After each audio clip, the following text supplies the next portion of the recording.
and I've got another one. So I'm here until late. Yeah. So Satibani goes. Oh. and what did I promise, Konje? Oh, definitely. Definitely. Thank you. You are not mine. Okay, so Tibana can take us. Please take my number 066 066. Yeah.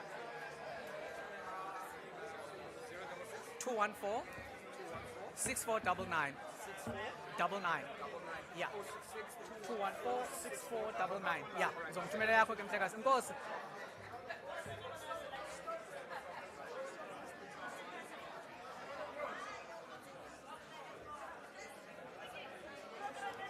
Ready?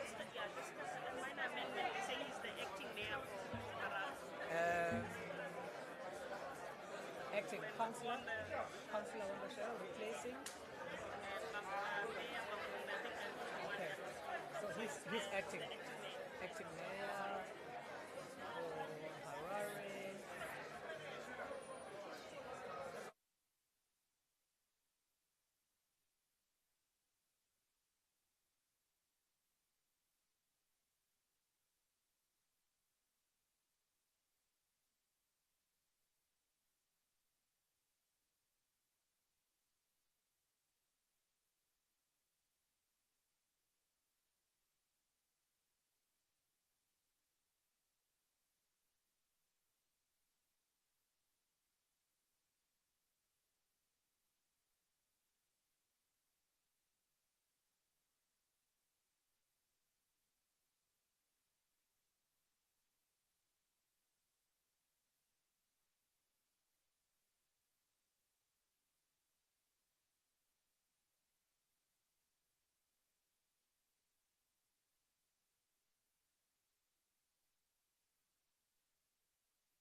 One, two.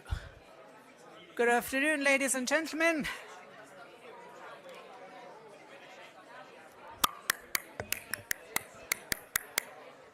I think the click worked earlier on to quieten everybody and to get everyone to settle.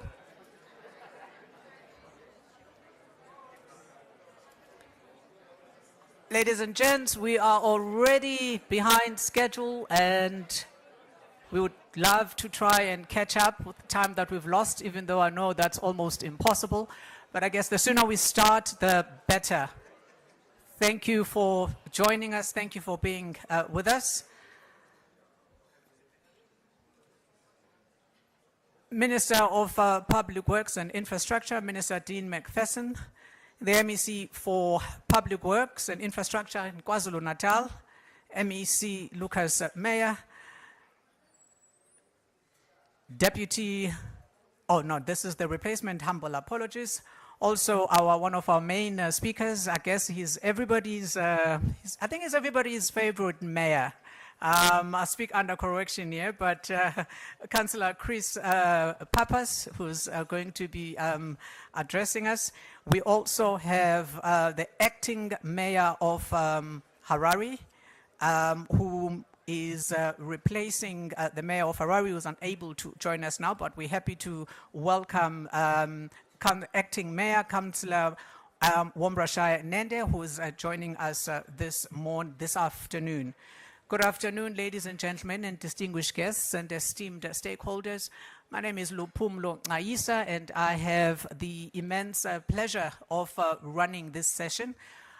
Humble apologies for having started late. In our previous session, I did make mention of how the English often say the hallmark of a good host is to never keep his or her guests waiting. It is unfortunate I so happen to have been that host, and I have not been a good host. And I seek for your grace and your apologies. And I can explain in 2 seconds as to why the other session started late. It's because there was another guest that should have joined us, and we were of the impression that the guest in question was in the vicinity, was in the precinct, and it is unfortunate they took ill, and that information came to us slightly late, and that's why we started late. We're going to try now with this one to keep to the time. We'll then go straight into it. I see that everybody has settled. Our first speaker, ladies and gentlemen, it is Councillor Chris Pappas, who is the Executive Mayor of Umgeni local municipality in KwaZulu-Natal. Those of you who are not familiar with Umgeni in KwaZulu-Natal, it is a town, it is a town located, he'll tell you exactly where it is located. But what we know is that since him coming to the fore, it was once a small town with with little significance, but he has managed to transform it and put it in a position where everybody knows about it. A bit of background on Councillor Chris Pappas. He is a town and regional planning graduate who has also worked in development economics. Mayor Pappas brings to public leadership a strong grounding in relationship between planning, infrastructure, and economic development. Since becoming executive mayor in 2021, as I had alluded, his leadership has placed particular emphasis on municipal governance, infrastructure delivery, and creating the conditions in which local economies within his municipality and the areas around it could grow. Ladies and gents, without any further ado, please help me welcome to the stage Councillor Chris Pappas, the Executive Mayor of Umgeni local municipality.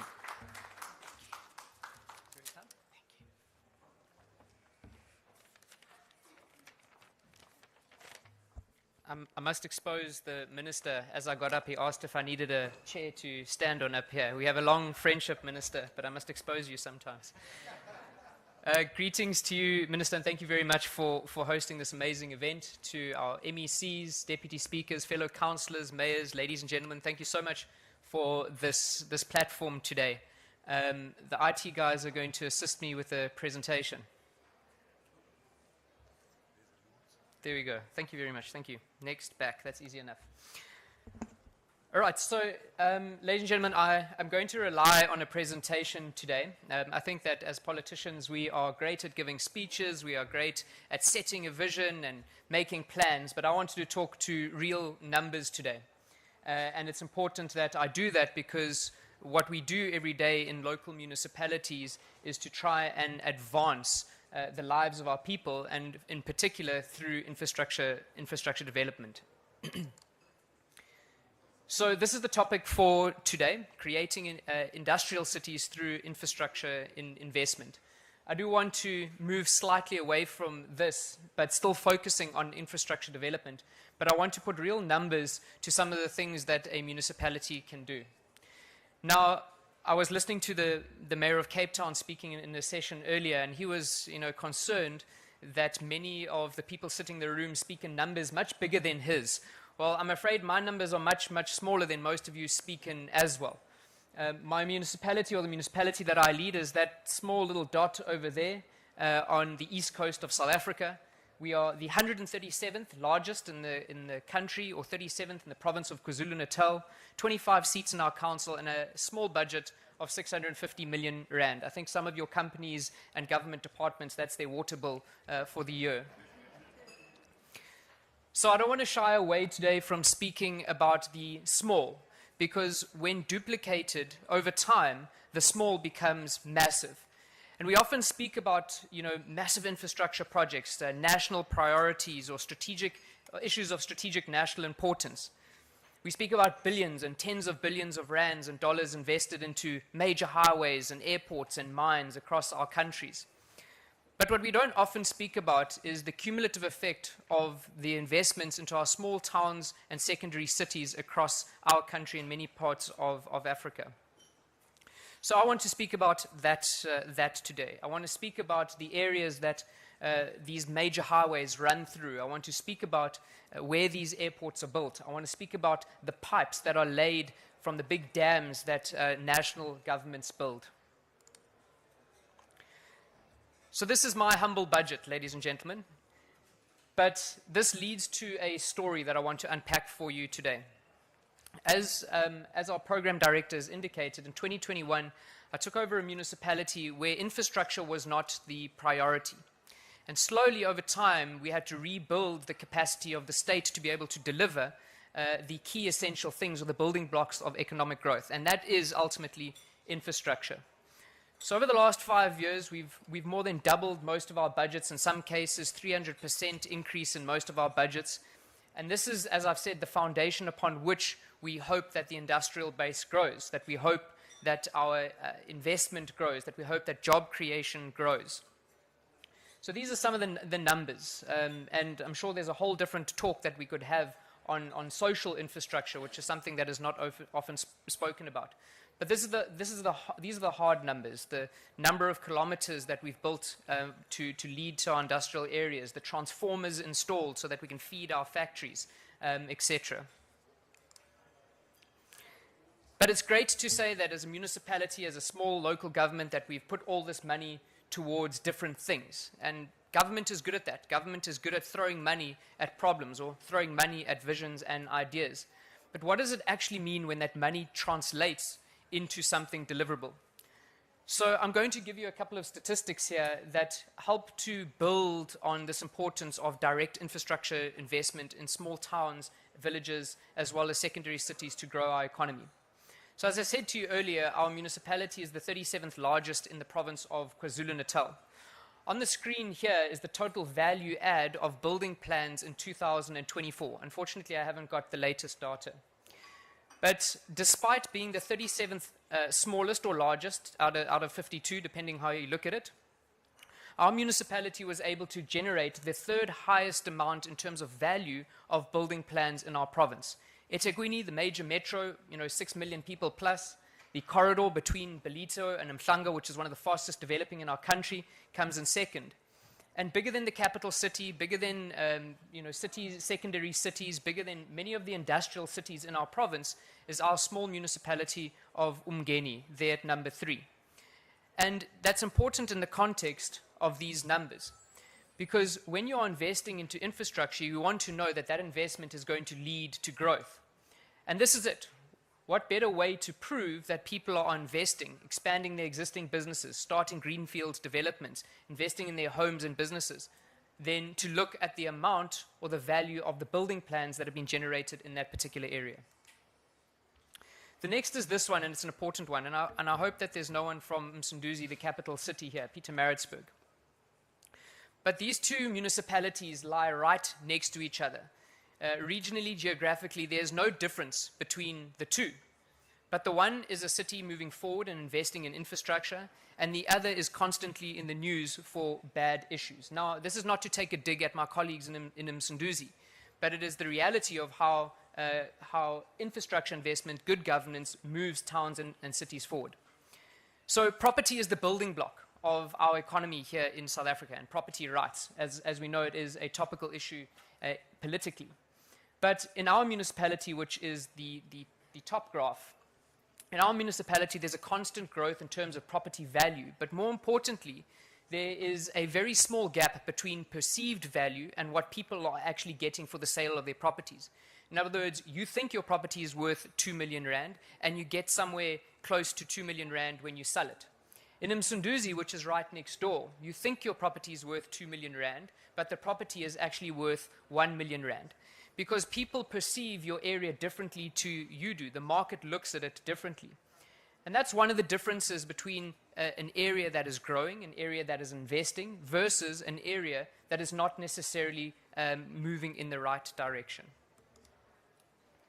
And this is an important one for me. And this is something that that SIDSSA actually assisted us with, as well as the FCDO, which are partners of ours in the Umgeni municipality. This study looked at 3 particular things: FTEs, which is full-time employment opportunities, the number of firms or businesses that are growing, as well as earnings in the different areas.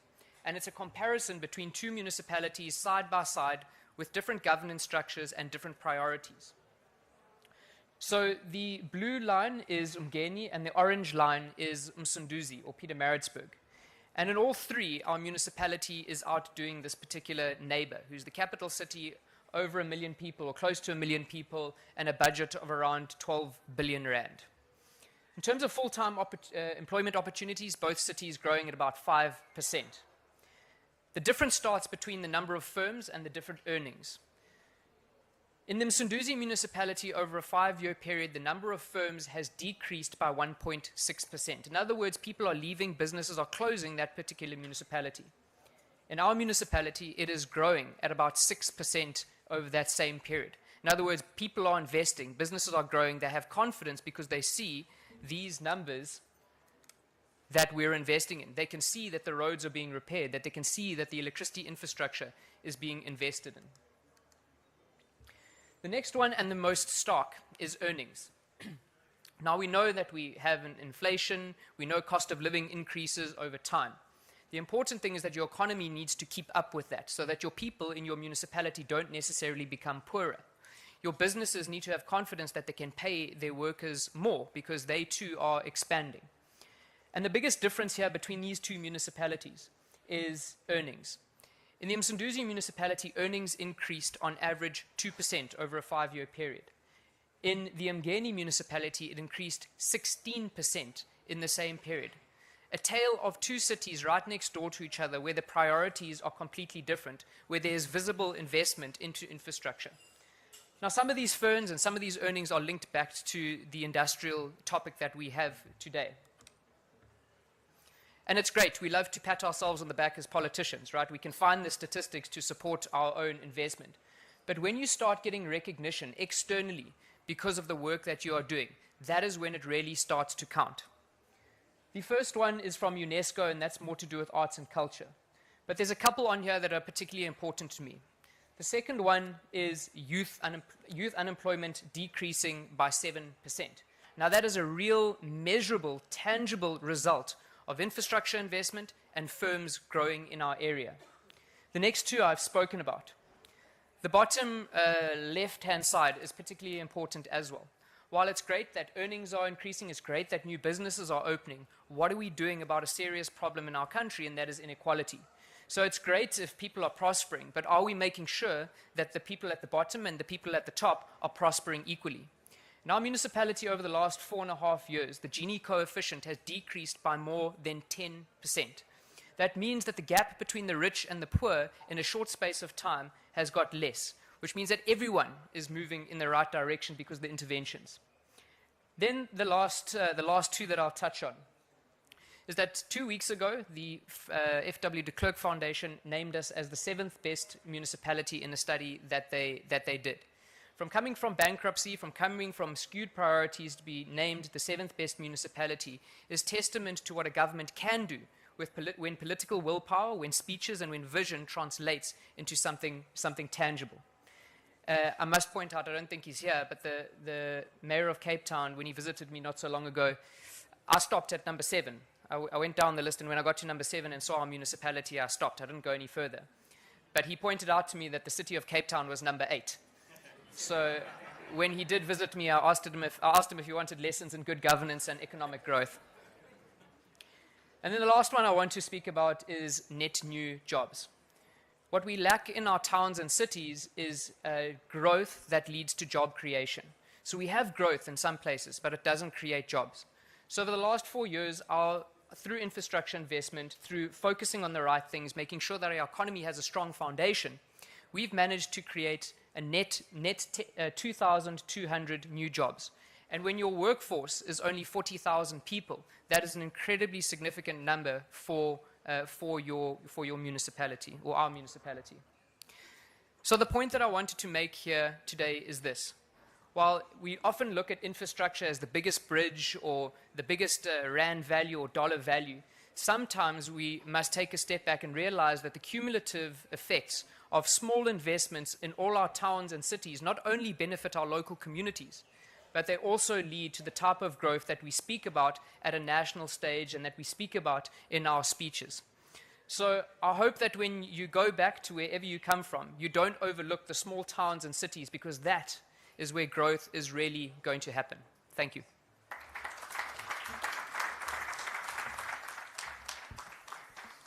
Mayor Pappas, thank you very much. And this is not by any means directed at you being vertically challenged like yours truly. But, you know, they say size is no measure of power, impact, or capability. Or something or someone may appear small or unassuming, yet carry extraordinary force.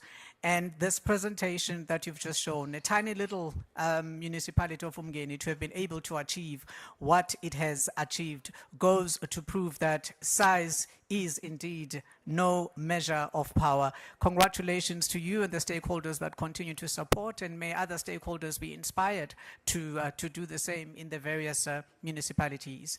It's quite encouraging to see what is currently happening at the local government scene.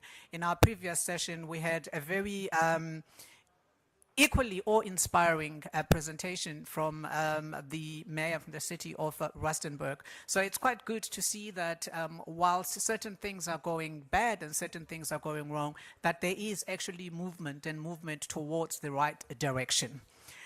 I'm now going to call upon our second speaker. Am I audible at the back, ladies and gentlemen? Am I audible? Am I good? Is it good? Should we project some more? Is everybody fine? Thank you. Our second speaker, ladies and gentlemen, brings us a perspective from another major African city. He is the acting mayor of Harare, Zimbabwe.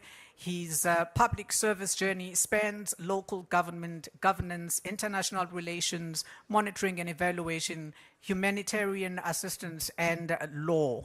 He currently serves as the councillor in the city of Harare and chairs the Harare City Council Audit Committee with the responsibility for oversight and financial accountability, internal controls, risk management, transparency, and good governance.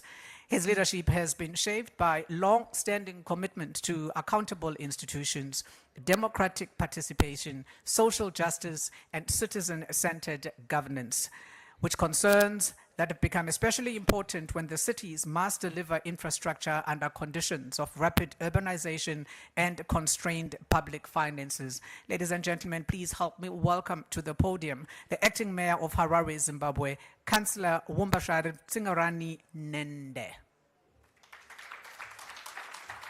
We met earlier on and he jostled me for a photo, so he owes me one, and what he owes me is we are pressed for time, and I know that he had prepared tons and tons of slides, but because he owes me a favor, he's not going to go through all the slides, but he will give us all the important information that we need. Welcome on board, Councillor. Thank you.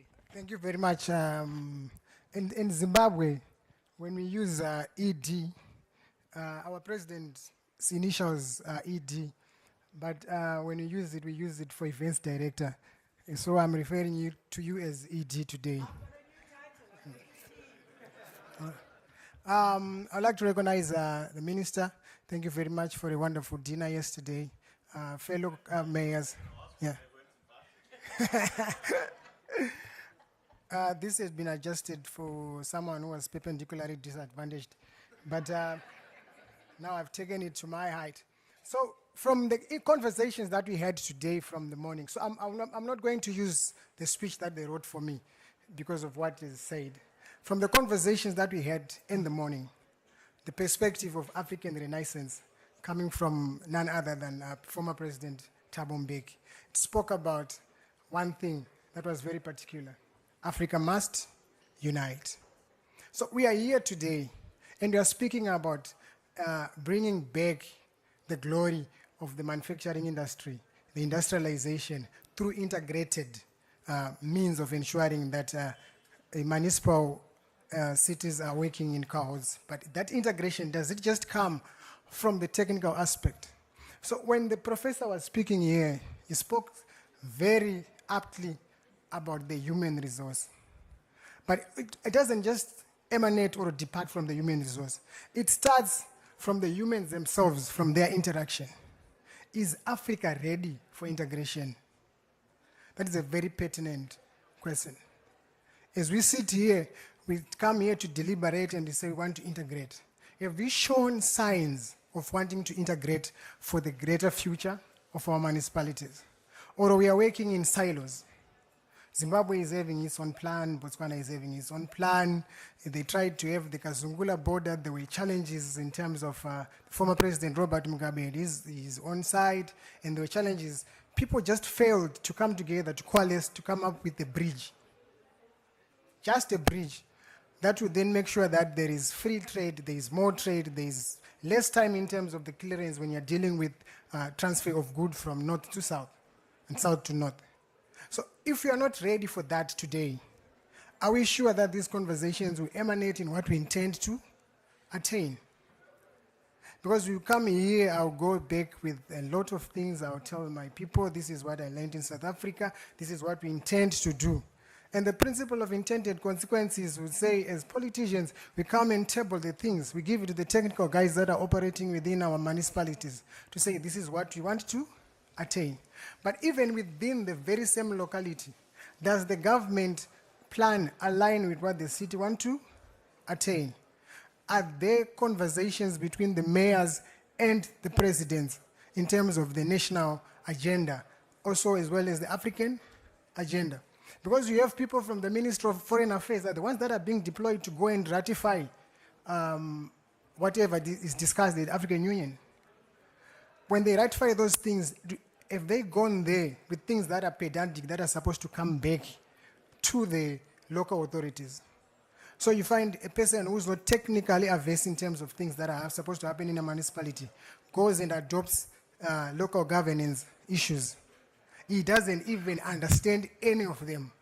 And then they are cascaded downwards. They are not in sync with what is supposed to happen in the systems. Of course, African problems are homogeneous, but the areas we operate in are heterogeneous. So you need a problem-solving techniques that are homegrown from where you are coming from. So as we have these conversations, let's ask ourselves, as Africans, as we try to integrate, where are we getting our power from? How are we sharing the technologies to deal with water? How are we making ourselves ensure that we have a road that comes from Cape to Cairo?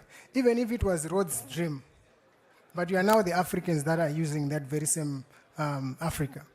Have we made deliberate efforts to ensure that we can move our goods from Cape to Cairo? Can we use the Beira corridor easily without having disturbances of a certain nation that we say you cannot pass through this country? Maybe they have draconian tariffs that are disturbing the flow of business. Because the municipalities are the ones that are going to be centers of production in each country. I think from the last speaker, the mayor actually had it very clear. It's a small town. There is growth, there's development. It's up there. You can see from the presentation, the numbers are going up. They feed into the national fiscus. But are they being taken seriously into the mainstream feed of the national fiscus? If not so, how then are we going to integrate Africa? So I'll leave you with that question. With that, I'll take the stand. Thank you very much. Thank you, Mayor. Thank you very much, Mayor. It would appear that the face of leadership on the continent is becoming younger and younger and younger. South Africa can learn. However, with South Africa having to learn, this also places the responsibility to the young to also commit to political activity.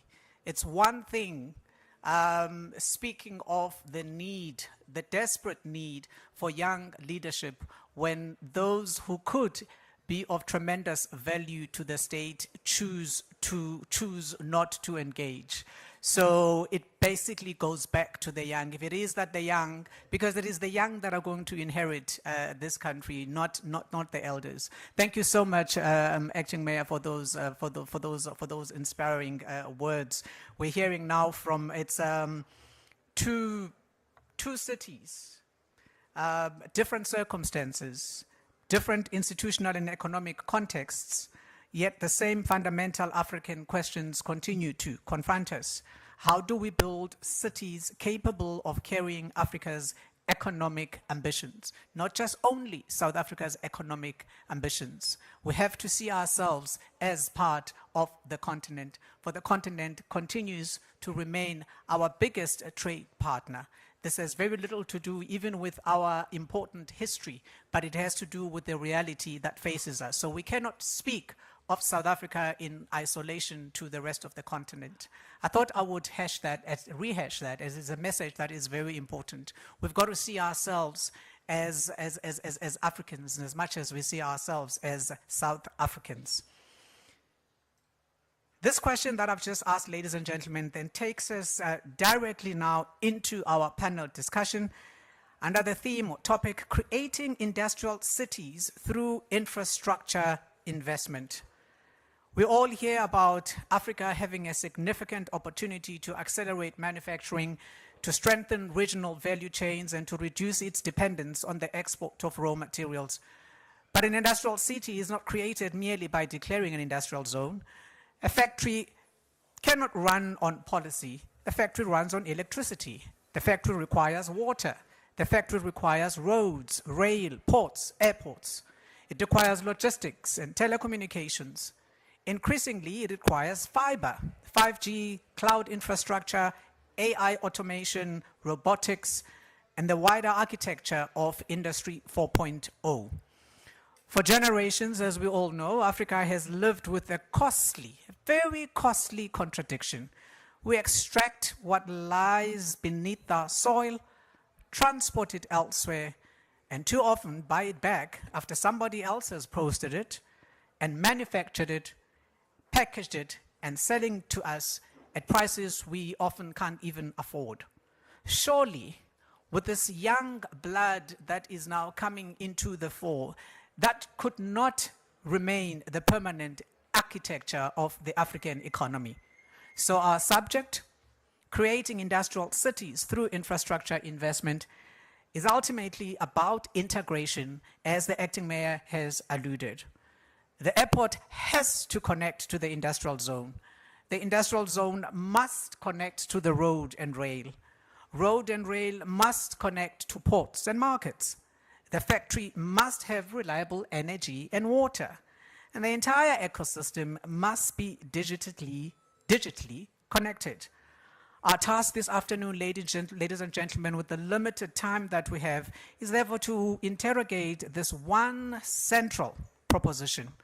What must Africa build, connect, finance, and govern differently if infrastructure investment is genuinely to create the industrial cities upon which our manufacturing future depends?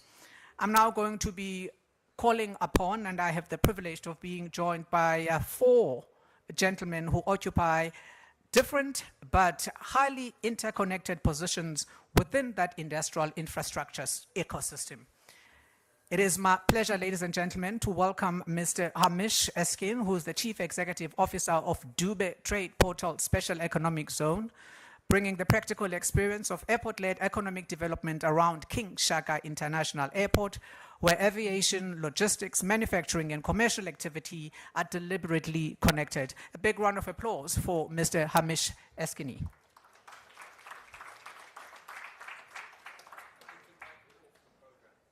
You think he might be off the program? Okay. After such a beautiful introduction, now my English data bundles are depleted. All right, moving right along, ladies and gents, we also have Mr. Samuel Moeng, who is the Chief Mechanical Engineer at Airports Company South Africa. He brings the engineering perspective on the resilient, integrated, and increasingly intelligent infrastructure systems upon which industrial ambition depends. A big round of applause for Mr. Samuel Moeng. At least he is here. We can see him. And for the benefit of those who might not be trusting their ears, I'll just go touch him a little just to ensure that he exists, that he's not he's not an abstract figure. There he is, I've touched him, he's here. A big round of applause, and thank you, sir. We are then last, but it's not last. We also have the Chief Executive Officer of Atlantis Special Economic Zone, Mr. Matthew Cullinan, who brings us into the green industrial economy, where sustainable infrastructure, clean energy, and advanced manufacturing increasingly shape competitiveness. A big round of applause for Mr. Matthew Cullinan. Last but not least, ladies and gentlemen, the Chief Executive Officer of Richards Bay Industrial Development Zone, he too brings the perspective of a port-linked industrial economy and the relationship between beneficiation, freight, logistics, investments, and access to market, Mr. Tabane Zulu. Gentlemen, thank you and welcome. Once again, I apologize if I am sounding as though I am rushed. It's not fair on you. You were on time. I take full responsibility, and therefore I'm going to go straight into the questions. Hamish, we're going to start with you. As the Chief Executive Officer of Dube Trade, no, Hamish is not here. Thank you. We move on from Hamish. He has dodged the bullet. Mr. Samuel, I need the correct pronunciation. Ki Mueng or Ki Muing or Ki... None of the above. None of the above. Gosh. Help us. Yeah, Ki Mueng. Ki Mueng. Okay, so it goes down. Ntate Mueng. Chief Mechanical Engineer at Airports Company, South Africa. If we look at freight and rail and logistics modernization, what does a genuinely seamless freight corridor that would integrate rail, road, ports, and airport look like in practice? And where does the handoff between these modes break down the most? Thank you very much. Honorable Minister, distinguished guests, and ladies and gentlemen. I think I just want to give a brief discussion on aviation, accentuate its importance. Let me start off this way to say, aviation in 2025 processed about 9.8 billion passengers worldwide. Africa only did about 273 million passengers, and those are departing and arriving passengers. So if you look at that, Africa was only doing about 2.8% of the world aviation stats. Now, that paints a picture of opportunity for Africa in terms of growth. I also want to say that there is an organization called IATA, which is an airline association organization. They said earlier this year that global air cargo demand, which obviously relates to factories, industries around airports, whether in special economic zones and so forth, the demand was just under 8%. And at the time they made that announcement, Africa was demonstrating double-digit growth, around 18%, and it was doing that for 7 consecutive months, demonstrating again the opportunity that is in Africa and demand for air transport. If you look at what brought about that shift, it is something well known by many of us, the Middle East disruption that brought about a shift to say, where is the next hubs? And Ethiopia was one of the countries that was positioned to process some of the traffic and capacity that was limited by the disruption in the Middle East. So that is aviation. In South Africa, as a last point before I get to your question, sir. Sure. We appreciate the context. Yeah, is that I am from AXA. We own about 9 airports in South Africa. Key international ones, one here in Cape Town, OR Tambo and King Shaka and the rest. We contribute about 11 billion to the GDP.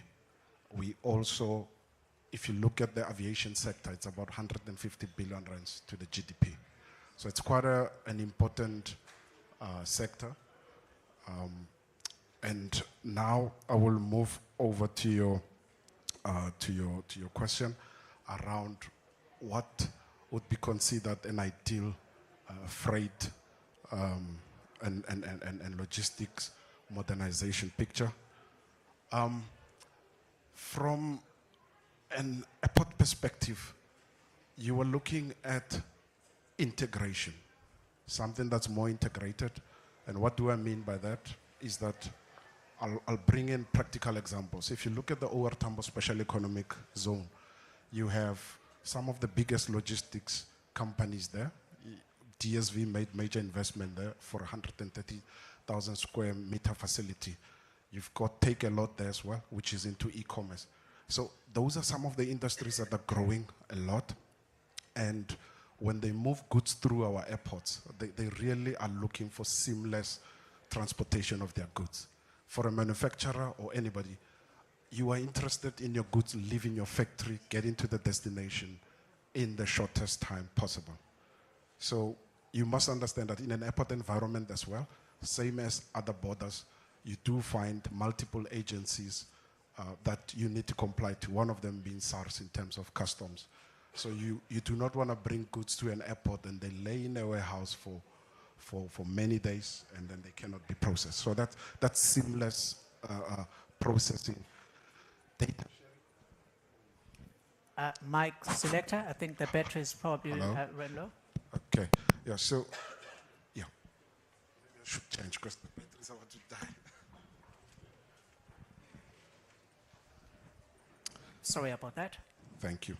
Yeah, so you are also looking at collaborative decision making, which can only happen if there is collaboration around data.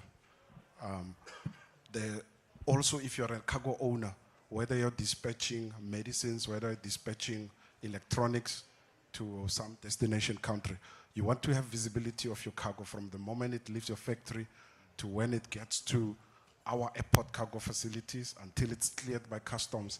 When it gets onto the aircraft, you want to know if the aircraft has really departed. And when it reaches the destination airport and eventually to your customer. So for me, I think in a nutshell, that would be the ideal picture. So digital logistics and digital infrastructure therefore plays a huge role in being able to facilitate that coordination of goods being moved. I'm just going to come to you, Mr. Callanan and Matthew. If you could just, as he had done, just give us a bit of context of what you do, and then I will just shoot straight to our first question. Thanks. Yeah, just acknowledging the ministers, mayors, councillors, dignitaries, and of course EDs as well, very important. But thank you for the opportunity. Yeah, Atlantis SEZ is a special economic zone for green technologies based here in Cape Town, just up the west coast.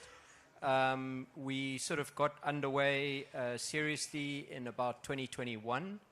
And it's a small SEZ, about 100 hectares, but dedicated to driving industrialization in the green economy. So anything that contributes to reduced carbon, resource efficiency, and importantly, inclusion, which is a key factor in industrialization as well, particularly in our context. And it's not something that just happens. It's something that must be actively worked towards and curated. And so we've really set ourselves up to focus on that. If I may continue. Sure. Well, I'm happy that you've laid that foundation, because then my question then becomes, what would then a genuinely digitally enabled industrial zone look like? And are you able to point us to one as to what becomes the formation of a truly digitally enabled economic zone? Yeah, thank you. And I must say, it's a very exciting space to be in right now, a very challenging space.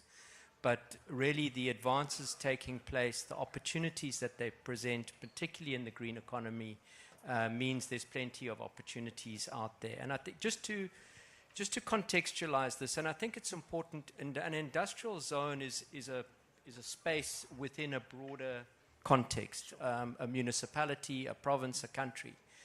And you can't divorce it. It's not, although it's a defined geographic area, it doesn't exist as an island. It exists as part of a broader economic ecosystem, and importantly, as part of a broader infrastructure ecosystem. And to many, in many ways, it's only going to be as effective as the context in which it's located in terms of the supporting infrastructure, the strategies of the country, and so forth. So the World Bank did an extensive survey of SEZs in Africa, just looking at what was important, how they were doing, and so forth. An economist there called Tom Farrell.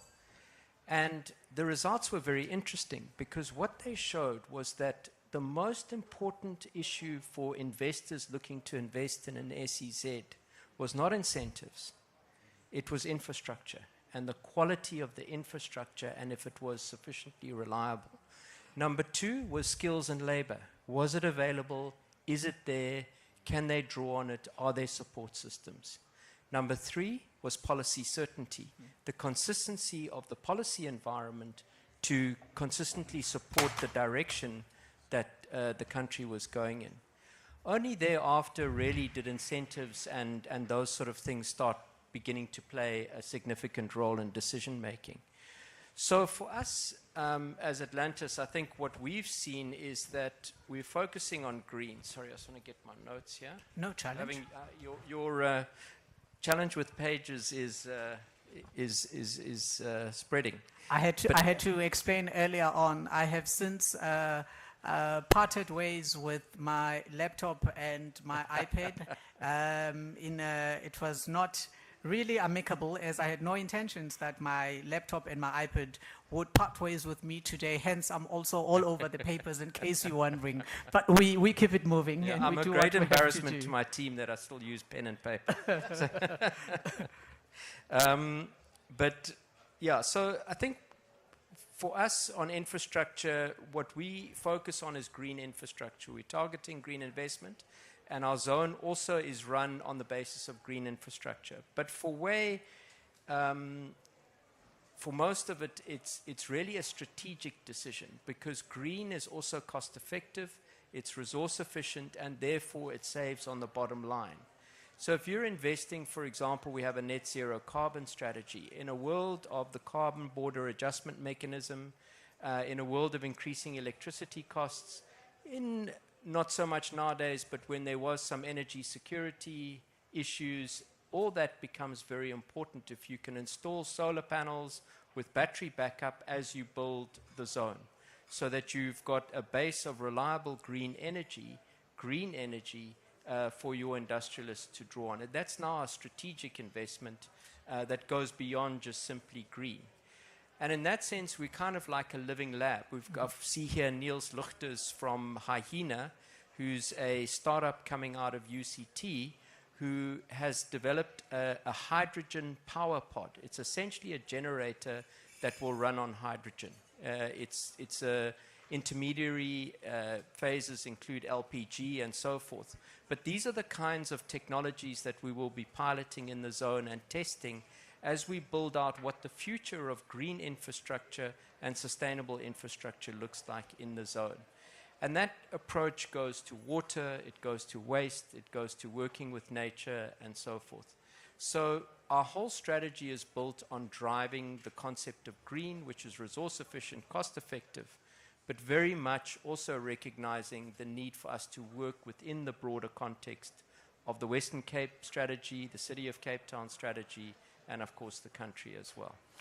It would appear each time the green conversation comes up, as a South African who obviously follows these conversations, it would appear, and please do correct me if my characterization of this is incorrect, but it would appear that if one has to now look at issues of black and white, right, there seems to be a mismatch on, it would appear that you are most likely to find your white-owned entities and properties championing the green, and as such, it further then feeds on the stereotypes or the narratives that exist that perhaps this is not just, it's not for us. When I say us, I'm now meaning the color of my skin color.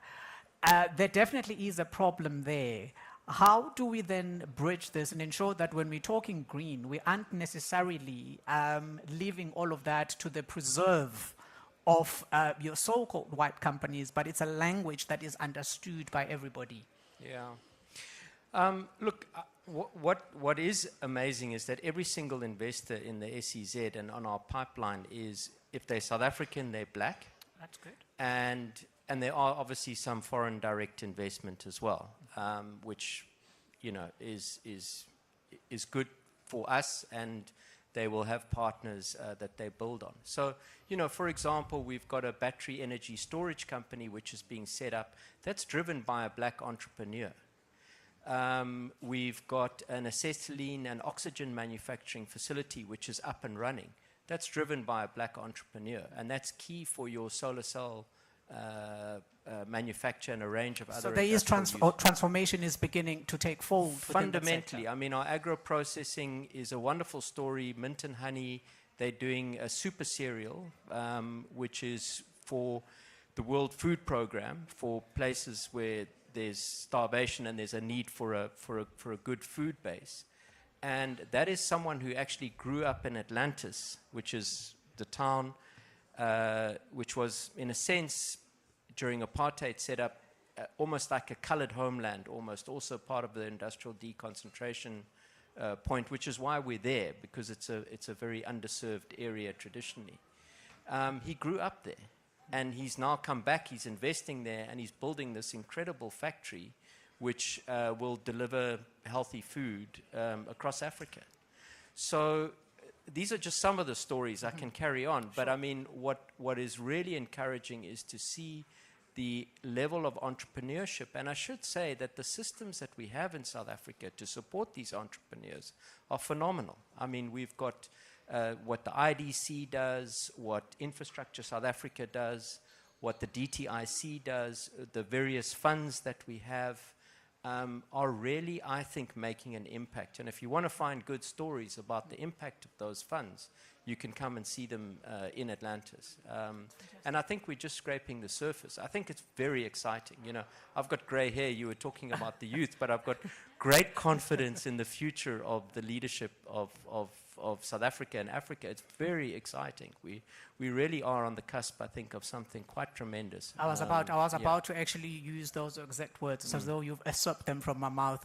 Now, Mr. Zulu, if you look at Richards Bay, I mean, Richards Bay is a hive of activity. Tiny and small as it is, but Richards Bay is not quiet and it's not sleeping, and there's a lot of work happening there. In your view, as a seasoned practitioner and a trusted source in the field, what infrastructure improvements do you reckon would most reduce the cost of doing business for African manufacturers trying to compete regionally and globally, based on what you are exposed to from the Richards Bay Industrial Development Zone?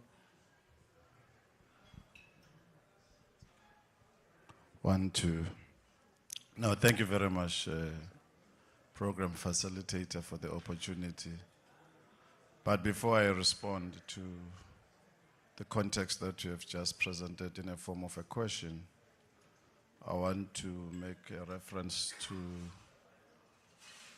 the Honorable Mayor of Umgeni, because he was trying to check if there's someone from Sunduzi who could be present in this session.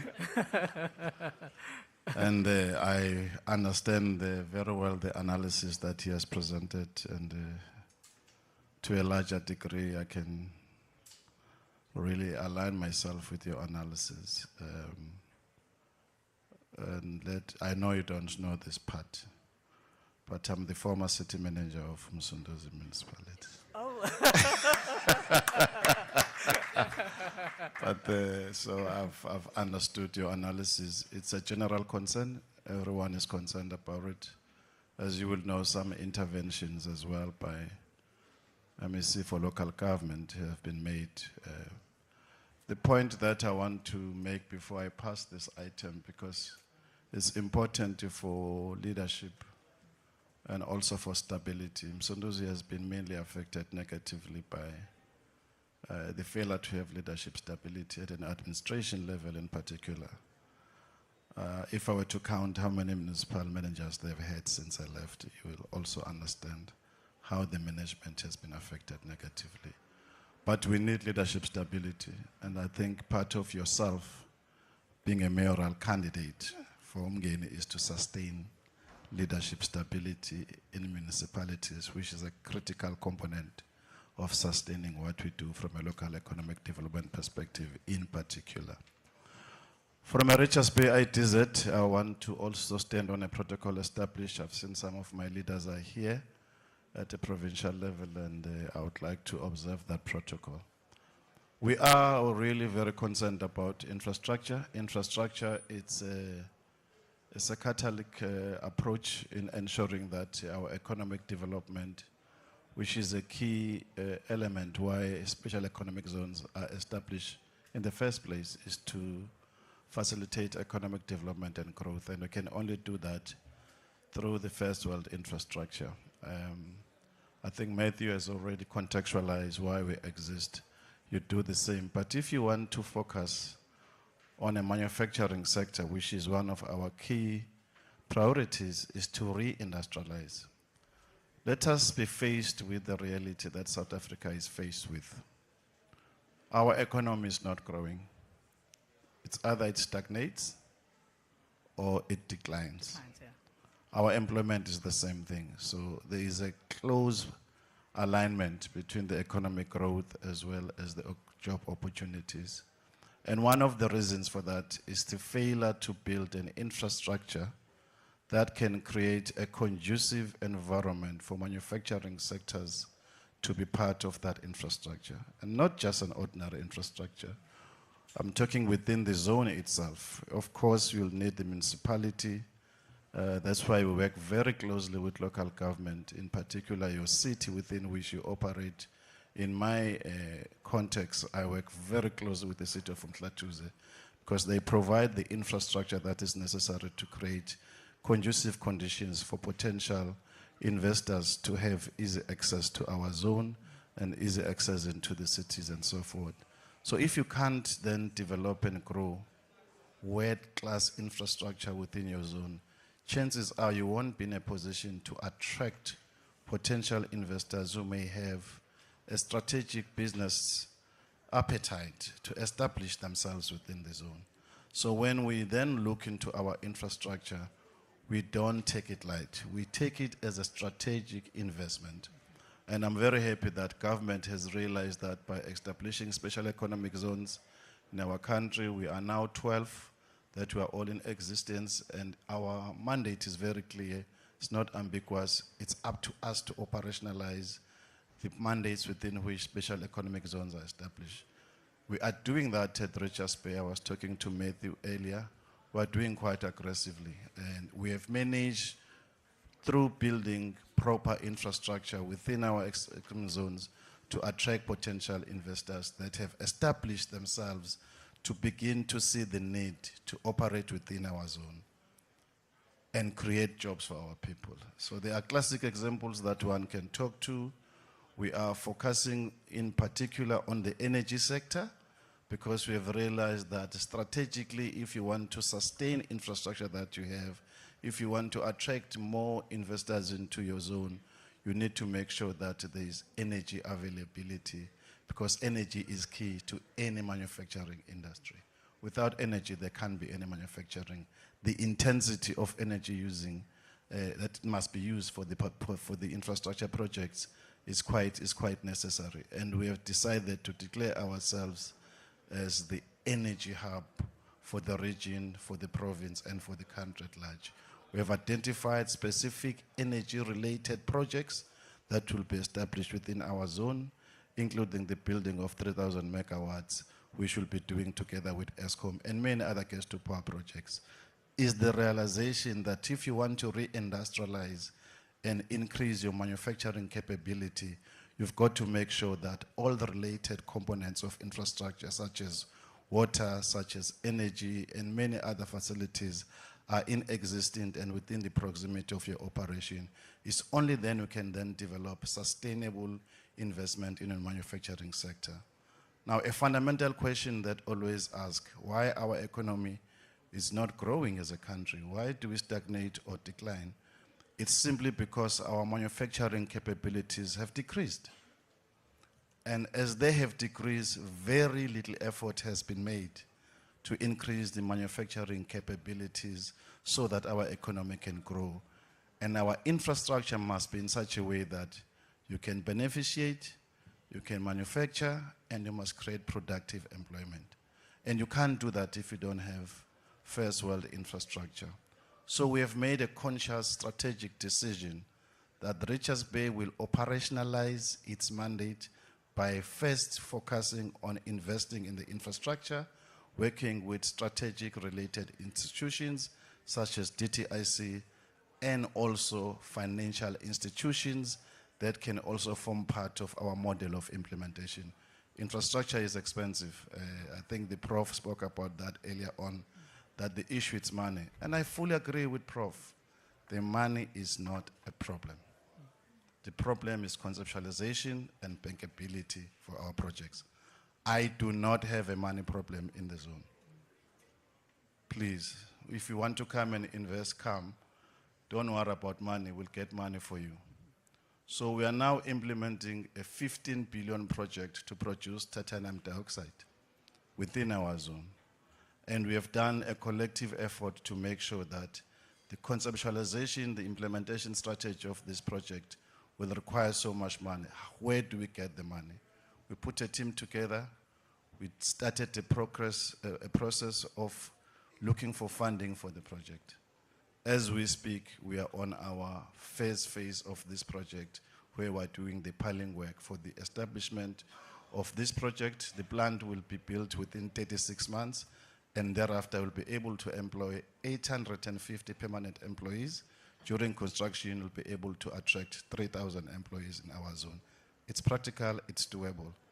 It's the paradigm shift of doing things that we need to deal with, of believing that anything can only be done once there's money. Get your concept right, get your project bankability status right, everything else will flow. Fall into place. This is how we are managing to move on. So there are about 3 projects that are on site of a bigger size. The other one is edible oil producing with Velma from an agro-processing point of view, with an investor that has put 100% investment.